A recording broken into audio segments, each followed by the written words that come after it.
अस्सलाम वालेकुम स्टूडेंट्स।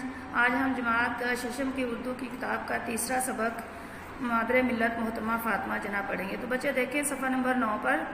तो इसके ख़ास अल्फाज में बोर्ड पर भी आपको मशक करवाऊंगी। तो इसी तरह आपने इस चैप्टर को अच्छे तरीके से रीडिंग करनी है और इसका खुलासा भी खुद से बनाना है। आपको पता है जैसा कि बच्चे खुलासा मीन शॉर्ट समरी, छोटा सा करके उसको लिखना होता है। 1/3 जो है वो चैप्टर का कहानी का होना चाहिए। मोहतरमा फ़ातिमा जना 31 जुलाई 1893 को कराची में पैदा हुई। वो कायदे आज़म से करीबन 17 साल छोटी थी। अभी छोटी ही थी कि उनकी वालदा का इंतकाल हो गया। 8 वर्ष की उम्र में वालिद का साया भी सर से उठ गया और वालदन के इंतकाल के बाद वो फ़ातिमा जना को बम्बई कायदे आज़म अपने पास ले गए। फ़ातिमा जना की तालीम का आगाज़ तो कराची ही में हो चुका था। बम्बई पहुंचकर कॉन्वेंट स्कूल में दाखिल हो गई। 1910 में मोहतरमा फ़ातिमा जना ने मैट्रिक के इम्तिहान में इम्तियाजी नंबरों से कामयाबी हासिल की। उसके बाद वो डेंटल सर्जन का इम्तिहान भी उन्होंने आला नंबरों से पास किया। डेंटल सर्जन बनने के बाद उन्होंने बम्बई में इंसानियत की खिदमत करने के लिए अपना क्लिनिक खोल लिया। 1929 में जब कायदे आज़म की अहलिया का इंतकाल हुआ तो फ़ातिमा जना ने डॉक्टरी के पेशे को खैरबाद कह दिया और भाई के पास आ गईं और सियासत में उनका हाथ बिटाने लगी। फ़ातिमा जना आला तालीम याफ्ता, नहायत दूर अंदेश और बहुत जुर्रतमंद खातून थी। उन्होंने एक सियासी प्लेटफार्म पर नहायत अहम किरदार अदा किया। उन्होंने सारी ज़िंदगी कौमी मफादात के लिए वक्फ कर दी और हर मकाम पर अपने भाई के शाना बशाना रहीं।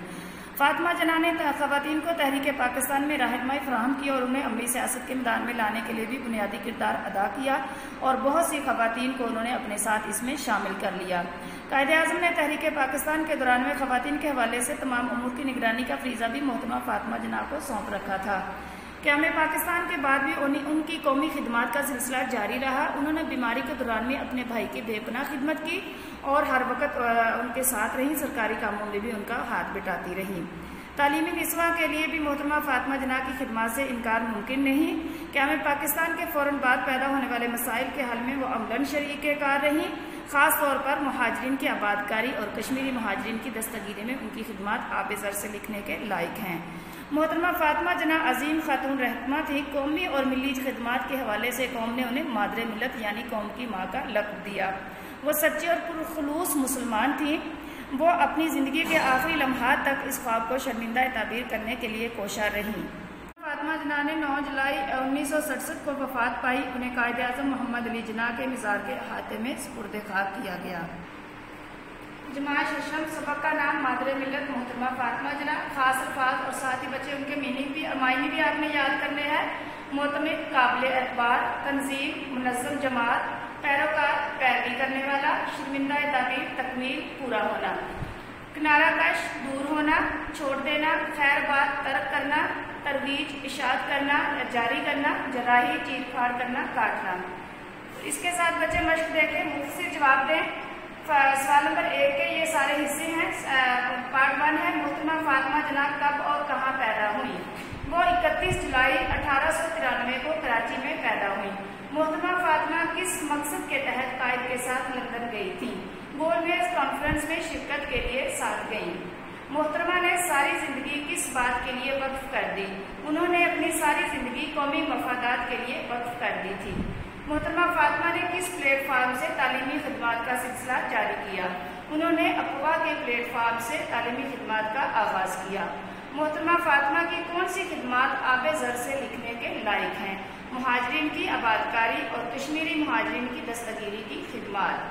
आप रहमतुल्लाह को कहाँ दफन किया गया। कायदे आज़म मोहम्मद अली जना के मज़ार के अहाते में दफन किया गया। तो इसका सवाल नंबर 2 है बच्चे, कोयटा के मुकाम पर मोहतरमा फ़ातिमा जना ने ख़वातीन से खिताब करते हुए क्या फरमाया। तो आपने इसको बुक में से ये देखें सफ़ा नंबर 10 पर।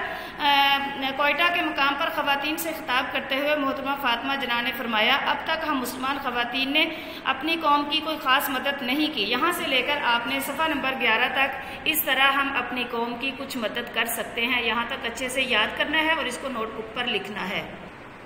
सवाल नंबर 3, मंदरजा झैल का मफहूम वाज़ह करें। अल्फाज और मुहावरात मायनी जुमलों में इस्तेमाल। खैर बात कहना, छोड़ देना। मोहतरमा फ़ातिमा ने डॉक्टरी के पेशे को खैर बात कह दिया। दूर अंदेश, अक्लमंद, दूर की सोचने वाला। सर सैयद अहमद खान एक दूर अंदेश रहनुमा थे। शाना बशाना, साथ साथ, फातिमा जना सारी जिंदगी अपने भाई के शाना बशाना रही। शर्मिंदा ताबीर तकमील मुकम्मल होना। लामा इकबाल के ख्वाब पाकिस्तान को कायद ने शर्मिंदा ताबीर किया। किनारा कश होना, किनारा करना छोड़ देना। कायद-ए-आज़म की वफात के बाद फातिमा जना सियासत से किनारा कश हो गई। सवाल नंबर 5, एराब लगाकर तलफ़्फ़ुज़ वाज़ह करें। मीन अशद मद ज़बर ज़े लगाएं। मोतमिद मीम पेश ऐन ते की ज़बर मीन दाल मिद। मोतमिद मुआविन मीम पेश ऐन अलिफ वो ज़ेर नून। काफ रे किर दाल अलिफ रा दार रे किरदार। काफ वाव मीम ये ते कौमियत। ते दाल तद रे ये सिन तदरीस। सवाल नंबर 6, दर्ज झैल के मुतरादिफ लिखें। अल्फाज मुतरादिफ, खवातीन, औरतें, कौम, मिल्लत, इक्तसादी, मुआशी, कुव्वत, ताकत, लायक, काबिल, हैसियत, बसात, मर्तबा। सवाल नंबर 7, जुमले बनाकर मफहूम वाज़ह करें। अल्फाज, मायने, जुमले। मकबूलियत, पसंदीदगी। फातिमा जना को खवातीन के हल्के में मकबूलियत हासिल रही। तंजीम, मुनज़्ज़म जमात। मोहतरमा फातिमा अक़वा तंजीम की सरपरस्त थी। पैरोकार, पैरवी करने वाला। हम नबी पाक सल्लल्लाहु अलैहि वसल्लम के सच्चे पैरोकार हैं। जज्बा, जोश, वलवला। हर मुसलमान में खिदमत खल्क़ का जज्बा होना चाहिए। बेमिसाल, बेनज़ीर, लाजवाब। कायद-ए-आज़म ने अपनी बेमिसाल सलाहियतों का लोहा मनवाया। तो स्टूडेंट्स, आप बेटा इसके जुमले खुद भी बना सकते हैं अपने अल्फाज में, वो आपके लिए ज़्यादा आसान रहेगा। सवाल नंबर 8, दर्ज झैल अल्फाज के मुतज़ाद लिखें। अल्फाज मुतज़ाद, हौसला अफजाई, हौसला शिकनी, बराह रास्त, बिलवास्ता, बजरिया, कुव्वत, कमज़ोरी, वफात, पैदाइश। सवाल नंबर 4 देखें बच्चे, दुरुस्त जवाब की निशानदही टिक से करें। मोहतरमा फातिमा जना ने तालीम का आगाज़ कहाँ से किया? बम्बई से, कराची से, लाहौर से, कोयटा से। बम्बई से। तो बच्चे आप इसकी अच्छे से जब बुक रीडिंग करेंगे तो आपको ये सब क्वेश्चन जो है वो खुद ही समझ आ जाएगी। आप इनको टिक करके सॉल्व करेंगे। उसके बाद है सवाल नंबर 9, मतन को मद्देनजर रखते हुए मुनासिब लफ्ज़ की मदद से खाली जगह पूर करें। ये भी आप जब सारी किताब की रीडिंग करेंगे सारे सबक की, तो आपको इसकी खुद ही समझ आ जाएगी। 8 वर्ष की उम्र में बाप का साया भी सर से उठ गया। इसी की तरह इसके अंदर आपने खाली जगह में अल्फाज लगाने हैं। उसके बाद है सवाल नंबर 10 बच्चे, ये आपका टास्क है, होम टास्क। आपने इसको अपने अल्फाज में मोहतरमा फातिमा जना पर एक पैराग्राफ लिखना है। आप इसकी प्रैक्टिस करेंगे पहले रफ नोटबुक पर और उसको अच्छे से याद करेंगे, फिर उसको लिखेंगे। सवाल नंबर 11, तहरीक पाकिस्तान में खवातीन का किरदार के मौजू पर एक मजमून लिखें। ये भी आप खुद से एक मजमून बनाएंगे और उसको लिखेंगे। 2 या 3 आपके पैराग्राफ्स होने चाहिए मजमून के लिए। सवाल नंबर 12, दर्ज झैल बयानात में से दुरुस्त और गलत की निशानदही करें। यह भी आप बुक रीडिंग करके इसको खुद से आप हल करेंगे। उसके बाद देखें आगे बच्चे, सादा और मुरक्कब जुमले। दर्जा झैल 2 जुमले देखें। आप इन जुमलों को गौर से पढ़ें और आपको समझ आएगी कि अलिफ है, मैंने पानी पिया, सादा जुमला है ये। मुफरद जुमला है, बे वो स्कूल नहीं आया क्योंकि वो बीमार है। ये जुमले 2 जुमलों को मिलाकर एक बनाया गया है। पहले जुमले में नहीं के बारे में बताया गया है, दूसरे में रीज़न बताई है कि वो क्यों नहीं आया। तो जुमला अलिफ में एक बात खबर बयान की गई है, इसी तरह जुमला बे में 2 बातें बताई गई हैं। तो आप इस जुमला को देखें कि जुमला अलिफ मुफरद जुमला है, सादा जुमला है, और दूसरा जुमला है उसको मुरक्कब जुमला कहते हैं। दो जुमले मिलकर जुमला बनता है, उसे मुरक्कब जुमला कहते हैं। आपने इसको अच्छे से ज़हन नशीन करना है। उसके बाद नीचे जुमले देखें। मुरक्कब जुमला, मैं चाहता हूँ कि तुम कामयाब हो जाओ, उसका हम सादा जुमला बनाएंगे, मैं तुम्हें कामयाब देखना चाहता हूँ। मुरक्कब जुमला, वो यहाँ आया और चला गया। सादा जुमला, वो यहाँ आकर चला गया। अब आप दर्जा झैल मुरक्कब जुमलों को सादा जुमलों में तब्दील करें। आपने इनकी मश्क करनी है। मैं यहाँ लिखकर भी आपको बता रही हूँ और पढ़कर भी आपने खुद भी इनकी मश्क करनी है। अलिफ में यही कहूँगा कि मेहनत करो, मैं तुम्हें मेहनत करने का कहूँगा। तुम आते भी हो और जाते भी हो, तुम आते जाते रहते हो। तुम जो आओ तो बाहर आ जाए, तुम्हारे आने से बाहर आती है।